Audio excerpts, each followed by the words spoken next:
Good afternoon to everybody. Good afternoon, sir. Good afternoon, Yeah. sir. Yeah. So my screen is visible to all of you, right? Yes, sir. Okay, fine. So we are discussing statistical methods for data analytics. So in the last class, we have discussed, we have started our discussion related to probability distribution, because this concept is very useful to solve many problems so far the data analytics activities are concerned. So in the last class, we have started our discussion with discrete probability distribution, because we know all the probability distribution functions, those are available in the field of statistics. They can be categorized into two broad categories. One is called discrete probability distribution, another is continuous probability distribution. So in the last class, we have discussed about binomial distribution. Okay, so in case of binomial distribution, the distribution is related to finding the value of a random variable given that a trial with maximum 2 outcomes. So this is the binomial distribution, right? Formula which we can use to calculate the probability that the value of a random variable is equals to x. Now, so this is the binomial distribution, and then we have discussed about multinomial distribution. The difference between the binomial and multinomial is that in case of binomial, only 2 outcomes, just like tossing a coin or hitting a target. But in case of multinomial distribution, the possible outcomes is more than 2. For example, throwing a dice, right? And you know the outcomes is anyone out of 1 to 6. And then for each, maybe the different probability or maybe the same probability, whatever be the case. So this is the binomial, multinomial distribution. In this case, you know the value of a random variable is not a single value, rather it is multiple value. So in that sense, it is called the is a multivariate. Okay, probability to calculate the value of a random variable, where the random variable is defined with a multivariate. All right. This is the idea, right? Multinomial distribution. Now next we discussed about hypergeometry distribution. This is same as binomial distribution, but the difference is that one process is called independent process and another is called the dependent process. So in case of binomial distribution, we consider that the process is each trial are independent to each other. On the other hand, if trials are not independent, then the distribution is called the hypergeometry distribution. And this is the formula for the hypergeometry distribution. For example, if you want to, right, given a box with 2 different color of balls, and then you have to, right, find the probability of a random variable. If you draw a particular color of ball, then what will be the probability that this ball will be drawn? So in that case, you can make the process independent as well as dependent.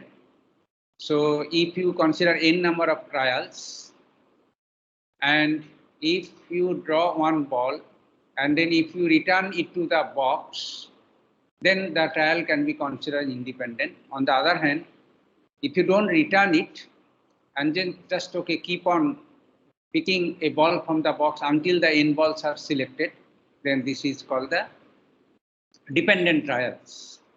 So in that case, if you can want to know what is the probability that the value of a random variable is, then we should apply the hypergeometric distribution. So those things we have discussed in the last class. And another distribution is also very much popular. It is called the multivariate hypergeometric distribution. Here the idea it is, I can tell you one example so that you can understand this concept. Say suppose you have given a deck of playing cards, right? And you know, in the playing cards, there are 4 different varieties of cards are there. That is called the hearts, clubs, spade,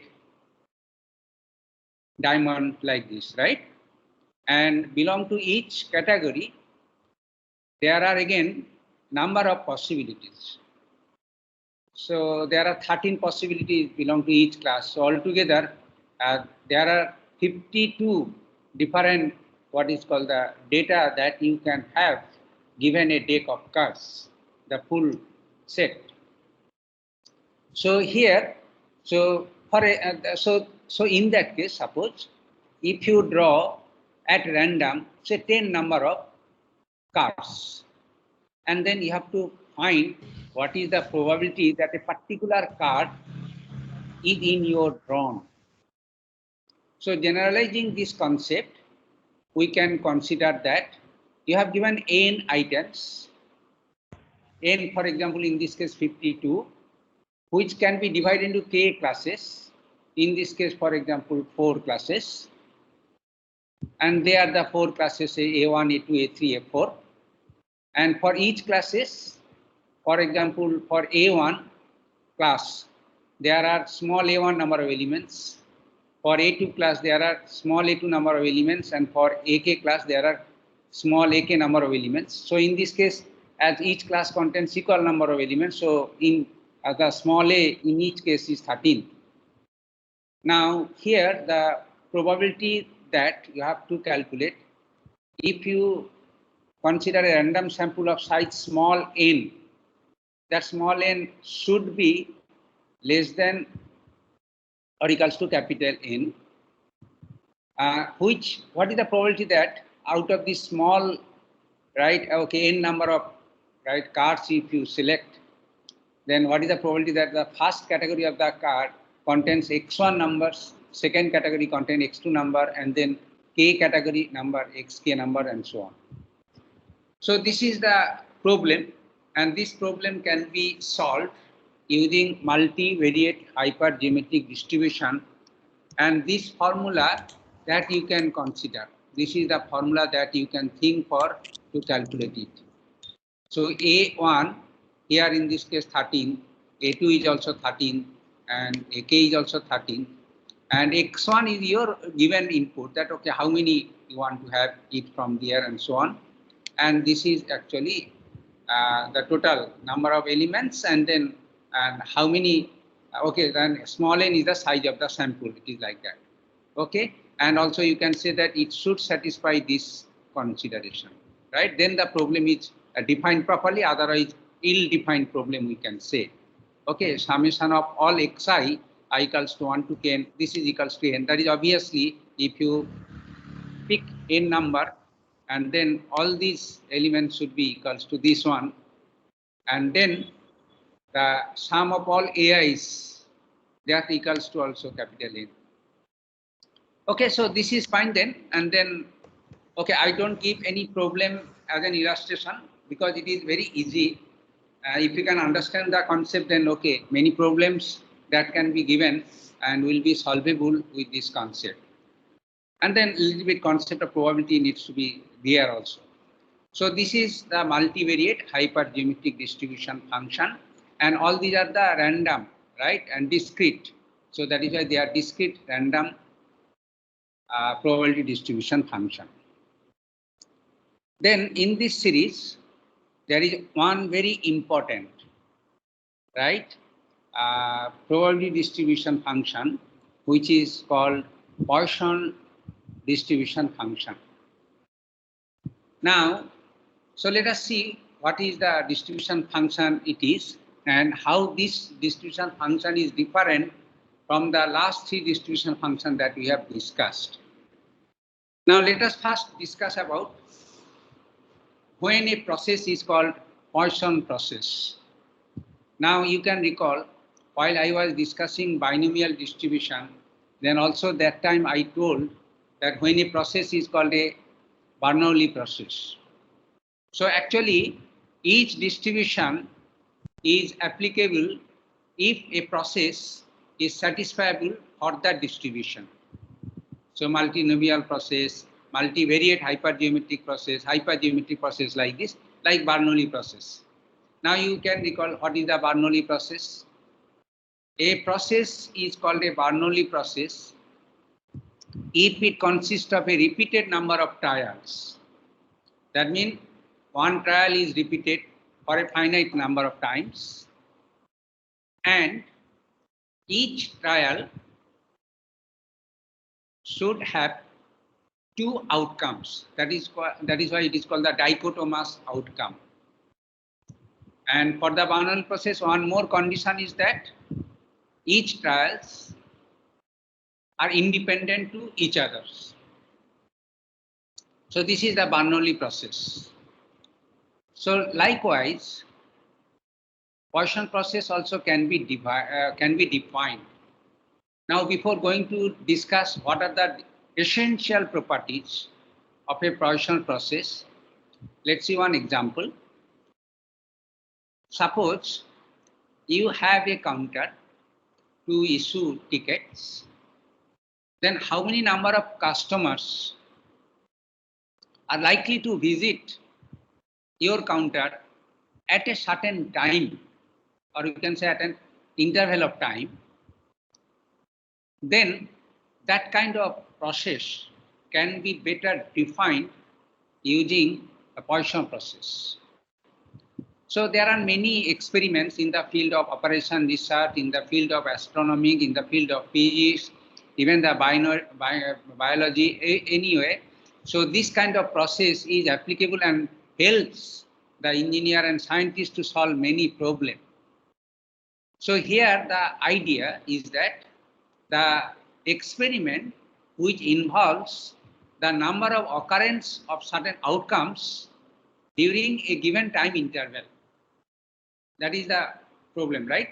As I told you, number of customers, okay, which will turn into the counter within a certain interval, time interval. Now here, for this process, few input things also required. I will let you know first. Let's discuss what is the properties of a Poisson process. So the first property says that there should be a discrete value. Let the value is denoted as x, which representing the number of times that an event occurs in an interval. Okay. For example, number of customers. X can be used to represent the number of customers, right? Which can come to a counter like this. As you know, number of customers should be a number. Then they take the value, always the discrete value and integer form. So 0, 1, 2, and any number, infinite may be also. So 0 to infinite, that is the scale range we can tell. Next property, the second property, the occurrence of one event does not affect the probability that a second event will occur. That means all the events that will occur should be considered as independent to each other. What I can tell is that the customer who will turn up into the counter is not independent of the previous customer who already visited the customer, or in future who will be visiting the customer. They are all independent. They are actually the customer who will turn or will come into the counter is totally random. Third property is that there is another parameter or input is required, what is called the rate of arrival. That means for a given counter, so let it be railway station ticket counter, there is a different rate of arrival. But if it is a lottery selling counter, then there will be another rate of counter, another rate of arrivals. So So as the rate of arrivals varies from one counter to another counter, it is like this. So for a given counter, the Poisson process assumes that the average rate, that is rate of arrival, that will, okay, there should be considered as a constant. This is the third property. And then fourth property, two events cannot occur at exactly the same instant. That means at a particular time, say 5 hours, right, or 5 p.m. or say 12 noon. So at a particular dot time, right? So it is unlikely that two or more customer will come to the counter, right? So this is the fourth property. Now here again you see all the except the first one, second, third, and fourth are not exactly matching with our real life application. Why I am telling so? Say suppose rate of arrival to a counter, where Poisson process assume that it is constant. But actually, do you think that it is constant? Actually, the idea is the rate of arrival maybe from early morning to 10 o'clock, something else 10 to 12, another value, and 12 to like, and then again after evening, say 7 to 10, maybe something like, is not that constant, but this process assumes that this is constant. The second property which told that the occurrence of one event does not affect the probability that a second event will occur. That means all the events are independent. Say suppose you want to purchase a railway ticket, and maybe it is dependent in some way with your relatives or friends, because if you want to go somewhere, some other relative also may go there. So if you go to the counter, the probability that your relative will come to the counter on the same day, maybe at the different time, whatever it is there, but it is likely to be a little bit dependency relation is there. And then the fourth property, that is also you see, it is not exactly matched with our real life things. It is quite possible that two customers may arrive at the same counter at the same time. But those are the real life things. And you know, if we consider all real life things into account, then the mathematical problem that needs to be solved is very complex. So there are many research considering all those realistic, right, assumption is considered, and then those are the things are too complex and beyond the discussion in this lecture.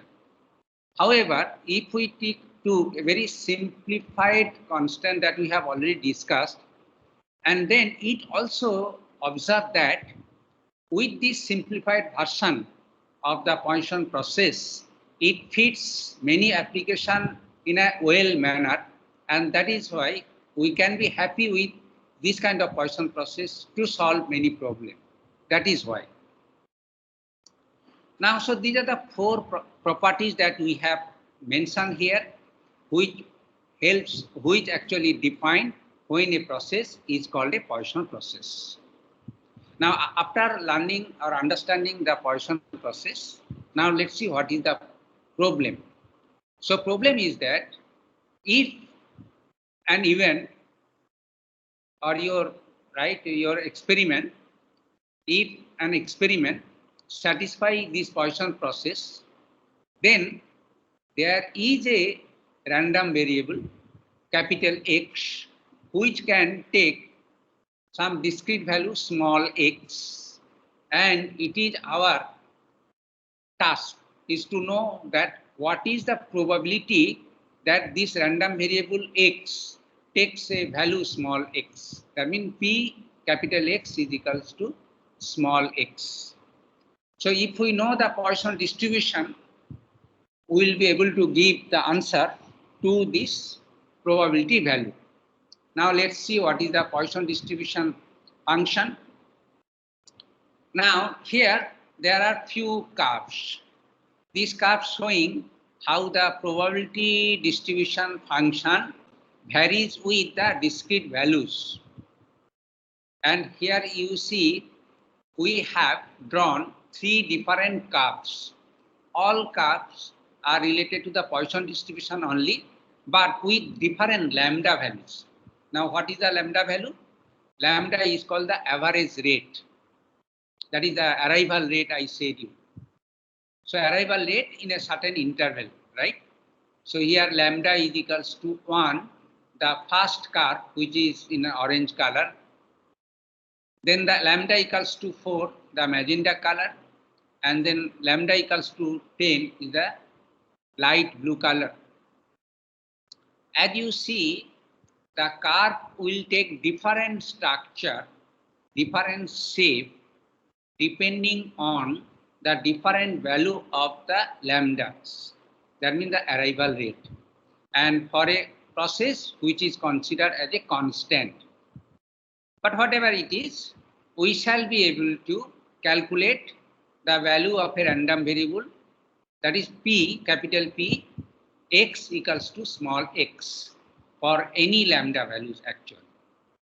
Now let's see what is the function, distribution function which can use. And so here is the mathematical formula that you can consider. So to describe the Poisson distribution. Now here you see, so this is the core of the formula. And this x is actually your random value of a random variable. And lambda, it is your arrival rate, which is the constant. And here is the small t, right? T is the time interval for which you are interested to calculate what is this P value, that means probability. And here also E is called the Napier constants, which takes the value 2.71828 roughly. Okay, so this is the composition of the Poisson distribution function. Now I can tell some examples so that how you can apply this one. So what is the input? Lambda will be given to you. As an example, say number of customers arriving at a grocery store follow Poisson process.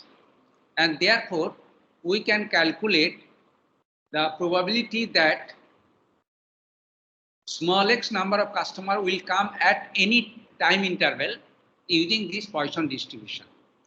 Assume that lambda value is equals to 10. That means the number of customers which will visit the grocery shop in an hour, per hour, is equals to 10. So lambda equals to 10 customers per hour. So that is your arrival rate, input. Now here, so we can calculate the different values of the random variable, probability values of the random variable, like what is the probability that there are two customers will, right, hit the counter during the time interval 10 to 10:20. So here t, small t, what is the value of small t? Is it 20? Is it 20? Actually, it is 10 customers per hour. So, and then if this 20 is 20 minutes. So, it should be expressed into hour form only, right? So, T is equals to 1/3. Now, likewise, another problem, find the probability that there are 3 customers between 10 to 10:20 and 7 customers between 10:20 to 11 hours. So the two probabilities are involved here. First, let's say PA, and then second is PB, and then we have to find the probability that both will occur, PA and PB. So if they are mutually independent, so we can say the resultant probability is PA into PB. PA is the probability that 3 customers will occur between the time 10 to 20, and PB denotes the probability that 7 customers will appear during the time 10:20 to 11. Now, problem can be made more complicated if we ask you what is the probability. Here you see the time interval that is given here, which is disjoint. In the second problem, the two time interval for which we have to calculate the probability are disjoint. But the problem can also be given in such a way that it is not disjoint. That means there may be some inter-arrivals. For example, find the probability that 5 customers will come between 10 to 10:30, and then say 10 customers will come between 10 to 11 hours. So there are some overlapping time, non-disjoint time. And then how we can calculate it. It is, okay, very complex problem, and then it is very difficult, but because the straight away you will not be able to calculate the joint probability. So joint probability is valid so far the Poisson distribution is concerned, only the disjoint time is given. Otherwise it is not possible to calculate in a directly. Actually, you have to do a lot of formalism for that. And if you search the net and many books, there is a hints and tips also you will find to solve this problem. I leave it as an exercise for your studies. Now in this context, another also, so what will be the time interval? If it is 0, whether it is applicable?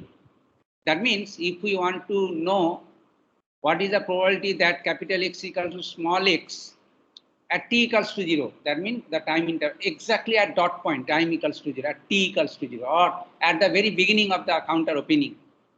So in that case, this probability says that 0. Although this probability, if you put the value t equals to 0 in this formula, and whatever be the value of lambda, you will not be able to come to that answer actually, right? So, or you will, okay, or even the t equals to 0, you can apply, yeah, it is also, that will give you probability value also 0. That's okay, fine. So this is the concept of Poisson distribution formula. So we have discussed many probability distribution function concerning with random variable values where they are discrete. And unimportant characteristics or usefulness of all these probability distribution function, because see, I told you, so a probability distribution function tell you what will be the probability, but not tells you what exactly the number. So it gives the estimation, but it is a probabilistic estimation, not the actual estimation or absolute estimation. Now, so different, right, different experiment or different application can be modeled with different distribution where it is applicable, and then you can solve, right, without collecting data from the field, but using those distribution function, the data can be generated. I told you one example, for example, middle study there, which satisfy Bernoulli distribution, and where the simulation study can be performed to collect the data like that. Okay, so this is the usefulness of the distribution function. Now there are more usefulness also. Let's see one by one. Now this fx, what this fx denotes? This fx denotes is the value of a probability, and as it is a probability value, then this should be within 0 to 1 both inclusive. So this is the essential, right, one what is called the constant, or it is actually the property that each distribution function, that means discrete probability distribution function, will satisfy, right? And then another thing is also that for all possible range of values of x, and if we take the summation, then sum of all the probabilities values, right, for all possible values of the discrete domain, it should be equals to 1. And the last two properties is very important. So given a probability distribution function, we shall be able to calculate what is the mean of the data, where this is the calculation for mean. the x into fx. If fx is equals to 1, that all right values are equally probable, then you see this is actually summation of x, and then in that case fx is 1 by n. So here actually it is the like. So this is called the uniform distribution. That means all values, if they are uniformly distributed, then fx equals to 1 by n, and that is true for any discrete value x equals to 0 to whatever it is there, n minus 1 or 1 to n, whatever it is there. And in that case, the mu, that means mean of the values that can be obtained. This is the desired formula. Okay, we are already, this is just simply an arithmetic mean line.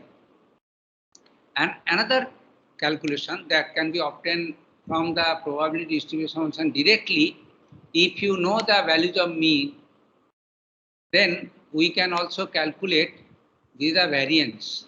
Variance is x minus mu whole square multiplied by fx. And this is the formula for variance. Now here, so you see, so how the variance can be calculated if this is uniformly distributed, if the all random variable values are uniformly distributed. Now here also one catch that you can note down that it is equals to 1 by n. But in case of variance, this should be, as we know, that 1 by n minus 1, but it is coming n. That should be noted, right? It is not n minus 1. But this is the still valid formula.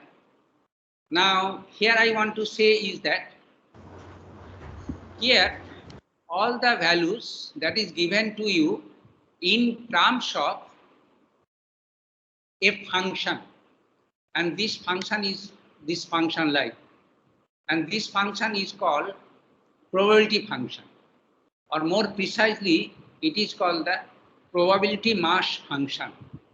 So that is why when discrete probability distribution function actually come into the question, they are come as a probability mass function. So here, if we consider the mass function, then the degree of freedom of any random variable value is not exactly n minus 1, they are n. So in that case, that is why it is coming 1 by n. But that is why it is the probability mass function, and with the view of mass function, that means all values are equally probable. And that is why the degree of freedom is n. Now this degree of freedom needs more discussion. I will discuss next to next class when I will start discussing about statistical learning. Their degree of freedom will be highly applicable, and I will illustrate with many examples. So this is the few properties that we can have given a discrete probability distribution function, and you should note it very carefully because these are the important properties, and usually many questions can be posed from based on this properties actually, right? And here again we can also explain all those properties, or particularly mean and variance, when it is when say discrete probability function is a binomial, or it is a multinomial, or Poisson. In the next slide you can see, and I can, so this is left as an exercise for you. In the book you can see there is a more derivation which finally calculate. For example, if your probability distribution function obeys the binomial distribution with the p the probability of outcome and n is the number of trials involved, then you can check that the mean value that can be obtained, this is equals to n multiplied by p. And then sigma square also can be calculated as this value. So you can check it, you can verify it of your own. I didn't go for detailed derivation here. I think you will be able to verify yourself. Now similarly, in case of hypergeometric distribution function, this is the mean calculation and this is the calculation of variance, that also you can verify of your own. Okay, you check it either from book, or you can just spend some time to calculate it following the function. Fx is already known to you, and it is just matter of summation and a little bit algebraic simplification. That's all. Now here similarly for the Poisson distribution function, this also can be expressed like this one. You can verify yourself. It is again integration. So it is a summation, and summation x into fx, that will give you this calculation. Summation of x minus mu whole square into fx, that will give you this variance calculation. That also you can verify, right, of your own. Now here there is a second alternative formula replacing mu as this one, because in this distribution lambda t is there. So E minus lambda t into to the power x.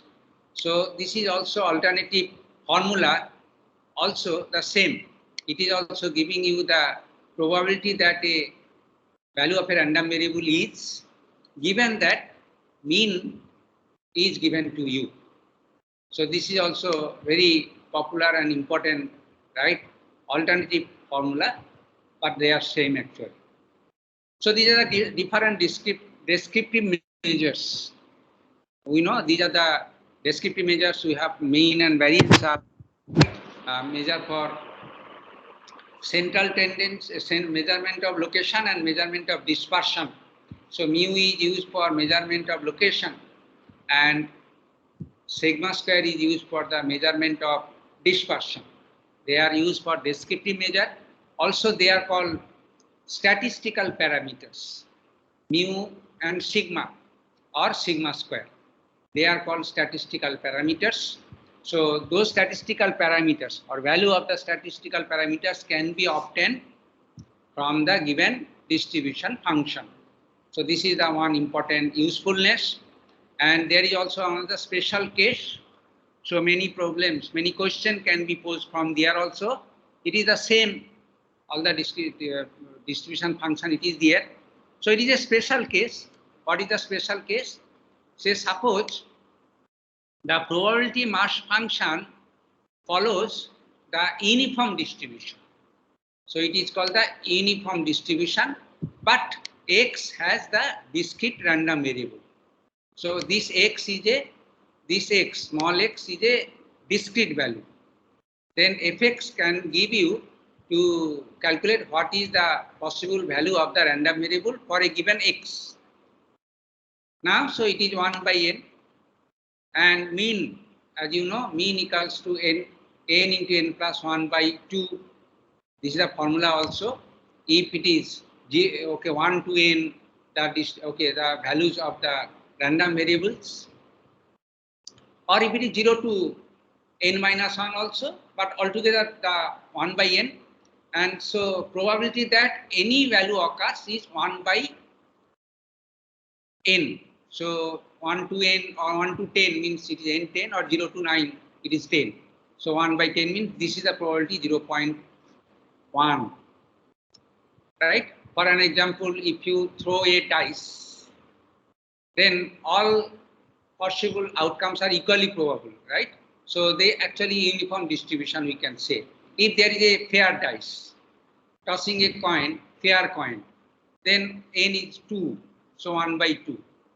And then you can know exactly what are the different, right, there. Now here also mean and variance in a general form.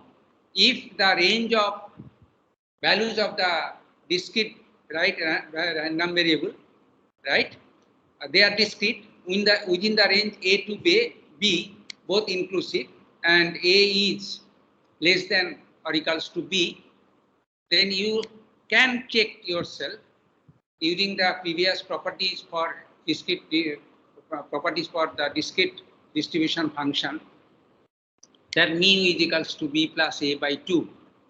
For an example, if a is 1 and b is, right, n, so it is n plus 1 by 2. That will be the mean. And then sigma square also you can verify yourself that it will be b minus a plus 1 whole square divided by 12. If a is 1, b is n, so it is n square minus 1 by 12. Now this 12, how it is coming? It is a direct derivation. I hope you have already done it. If you are already gone through the studies, probability and statistics in your previous curriculum, otherwise you can just take your own time to derive it and then you can find it. So this is the special case. Actually, it is not the special case, we can say it is a special case so far the uniform distribution of the value is concerned. So far the uniform distribution value is concerned, and here this is the general case of an discrete uniform distribution function if the range of values of the discrete values is within A to B, right?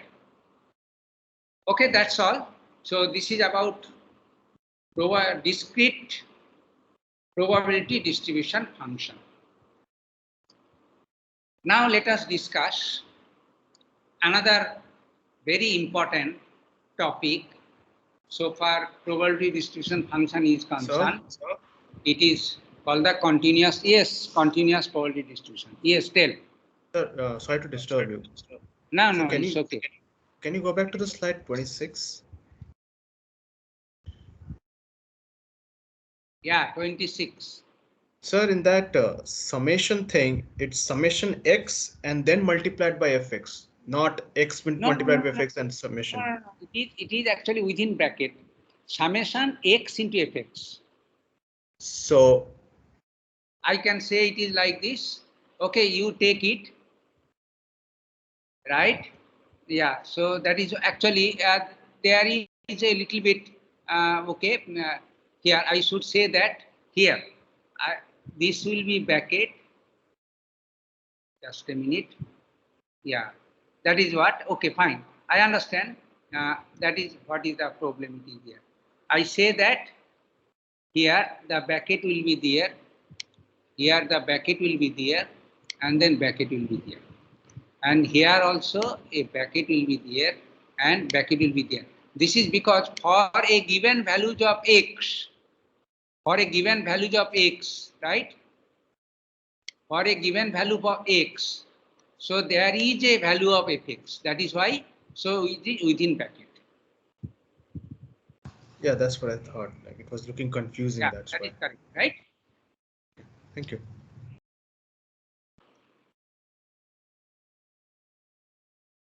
Okay. Now let's come to the discussion of continuous probability distribution. Now you can understand when a value is called discrete value and when a value is called a continuous value, right? If I ask you to give an example of a discrete value, it is not an example. You can say 2. I can say yes. You can say 2.5 is also a discrete value. I can say yes. On the other hand, if I ask you, tell me the one continuous value 2.5 and one continuous value 2, I say yes, they are also continuous. So whether it is a discrete domain or continuous domain, that will be decided how the value varies. If a value varies with some discrete level, then it is a discrete domain. And if it is continuous, then it is a continuous domain. I can tell you one example so that you can understand. Say, you know the speech signal, right? So speech signal, it is like this. It is like this, right? Okay. Now, so this speech signal, so it is actually, it is called the analog signal. And sometimes opposite to analog, it is called the digital signal or discrete signal. So what it does mean? So it means that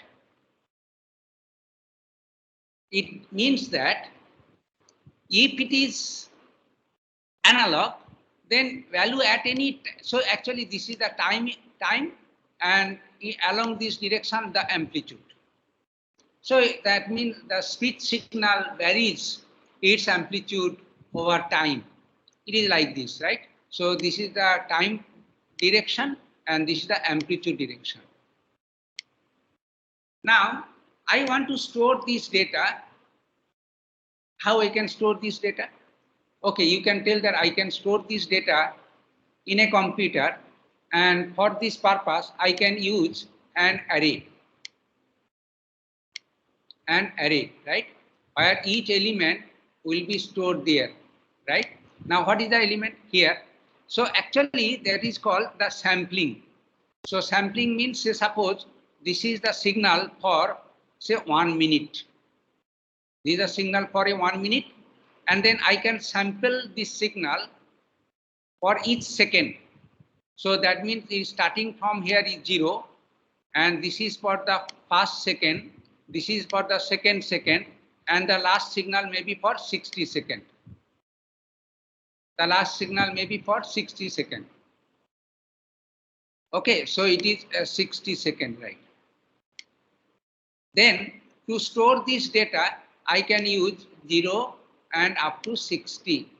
So total the array of size is 61. And here what I can do is I can store the amplitude at the 0th time, and at this element I can store the amplitude at the 60th time. So this way what I can do is that I can store all the values but in the form of a discrete form, because here the total discrete values that is possible is 61 here and here 0 to 60. Now again, you can tell me there is also, if it is in an analog one or in a continuous value that you can tell, then there is also one value at time, say 2.5 second, 2.5 second, right? Now, which data is here in 2.5 second? So we have stored 0, 1, 2, 3. So there is no data on 2.5 seconds. Now that is actually the things that if it is a discrete domain, then we may not be interested on all possible values that is there within a particular time instant, but rather we can take some time as a time stamp and then we can take the value. So this is why it is discrete versus continuous. Now anyway, so discrete probability distribution function, if we plot the curve, as you have already plotted the curve, then you see, so along this direction, along x-axis, the values of the discrete direction. So capital X is the random variable and small x is what are the possible values of this random variable, and that is in discrete domain. So if it is discrete domain, so all those are not right come into the question. Only the value that is here come into the question.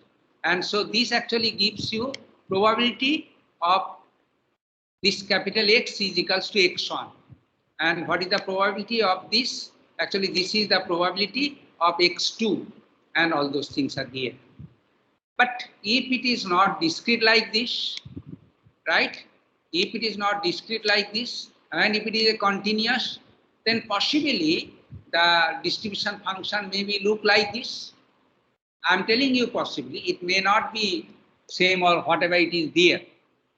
So here, this random variable value should be in a continuous range. That means this value of x can be any value, not that particular value. And if we have to work with this kind of values, then definitely the totally different distribution function is required, which comes into the class. It is called the continuous probability distribution function. Okay. Now, as I said, typically the discrete probability distribution function look like this, and typically the continuous probability distribution function look like this. And as you see here, for any values of x, there is a probability calculation. And this is actually the random variable value where the maximum probability occurs. So it is actually the mode, and if it is a symmetric, then definitely this is the same as mean, as you can say. But this curve is not necessarily symmetric always.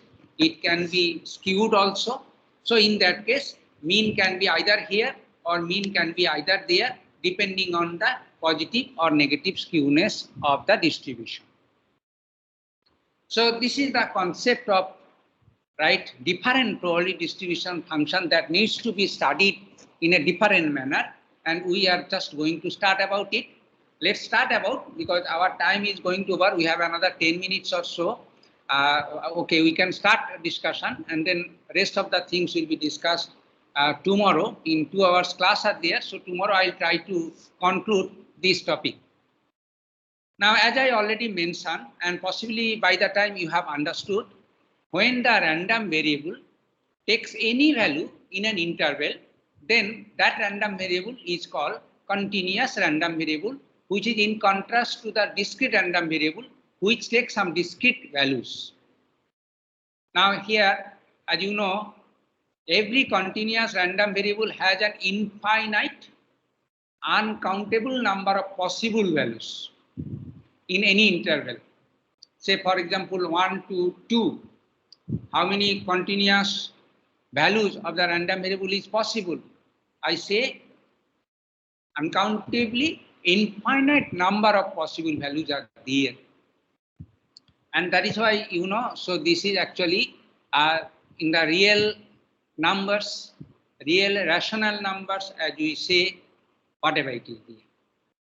And as you see, within a particular interval, as there are infinite number of values are possible for a random variable of type continuous, then the treatment that is required to deal with, so far the probability calculation is concerned, is difficult, and then needs the different procedure than the discrete probability distribution function. Now let's see, I can give you, okay, can you tell me few more examples with giving some applications where there is a case that it should be with continuous random variable? Anybody can tell any example that, okay, this is the variable and this variable takes a continuous value? Temperature in a day, sir. Temperature in a day, that's good. And what is the range of values? Sir, it can vary from, I mean, whatever the range, I mean, maybe from 0 to plus 40. Range of value, obviously, whether it is minus 52 plus 50 in Fahrenheit or degree centigrade, whatever you say. So it might be minus 22 plus 50 kind of. Okay, that's correct. Depend on the Earth's surface, or if you go to the space and or that will be changed, or whatever it is there. So overall the temperature, you can say, okay, it is in an absolute scale, then 0 degree Kelvin to any infinite values also, right? Yes, sir. Because if you go to the sun or some other galaxy where the black, then temperature may be extraordinary value, whatever it is there, right? Yeah, yes, sir. That's a good. So very good. Now, can you tell one example? So we know that, okay, it is the range of values within some finite value to another finite value, A to B, where A can be finite values, B can be finite value, A can be 0, B can be another finite values, or A can be minus infinity, B can be another finite value, or A, B both can be minus infinity as well as plus infinity, right? That's okay. Can you give an example where it can be minus infinity to plus infinity? The obviously temperature is not, right? Anybody can give an example where the continuous random, right? Continuous variable change its value or has its range from minus infinity to plus infinity. This is important because whenever you are considering your data in your data analytics, first you have to think that whether the random variable takes the value discrete form or continuous form. And if it is discrete form or even the continuous form, then what will be the range of value? That is very important. So definitely many. Noise in a transmission signal. Yes, that is correct. Good. So there are many examples. You can find it. I have mentioned few examples here for your reference. You can check it. And the range of values for some example I have given, and I have not given for some. Here, height of an earth surface. I say that it is also satisfy the property of continuous value of the variables. And why I said so? What is the negative height and what is the positive height? And what is the zero height? Yes, that is important, right? If you are working with the satellite data and then satellite data beams the data and then, okay, height of the ground surface, and then it can take value minus plus like this one, zero also. And then what is the A and B range? Obviously, finite values, minus A to B, because height cannot be minus infinity and height cannot be plus infinity also.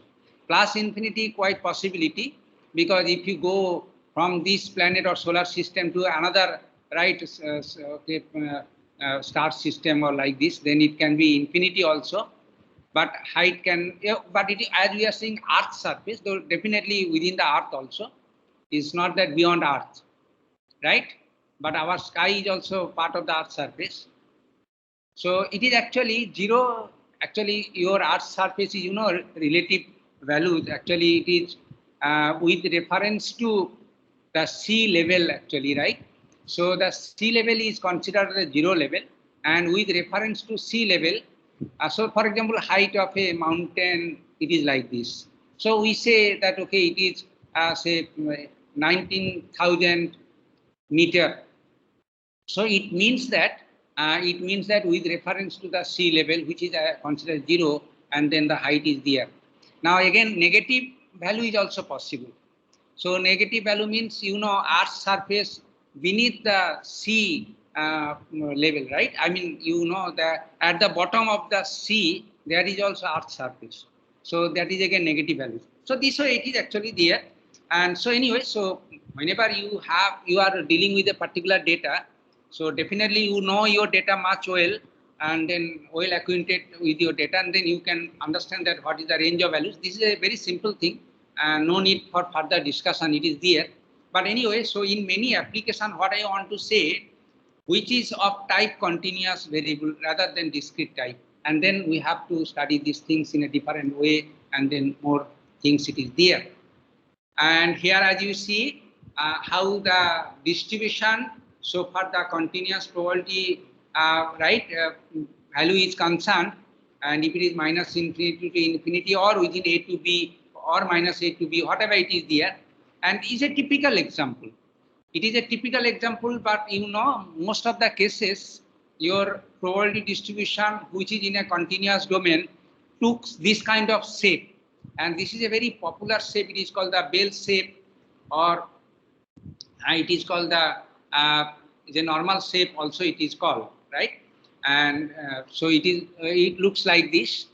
And obviously there are many input parameters. As you see, x is the variable which can take any value, and some constant it is there, mu and sigma square, as it is mentioned, 2 pi. Pi is a constant also.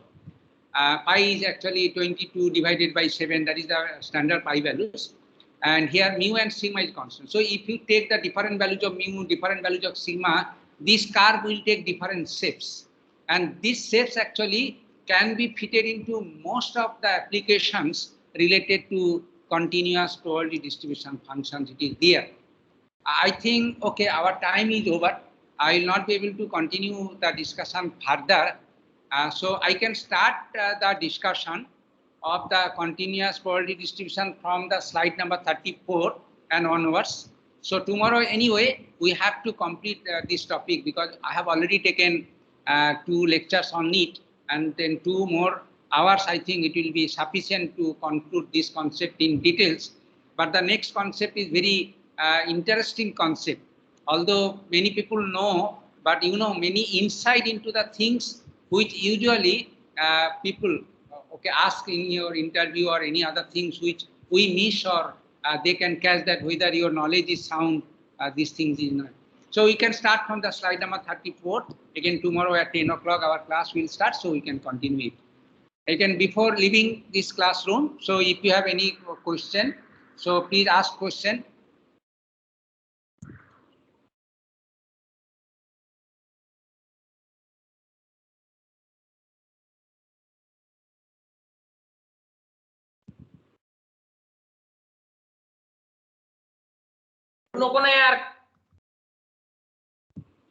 Yeah.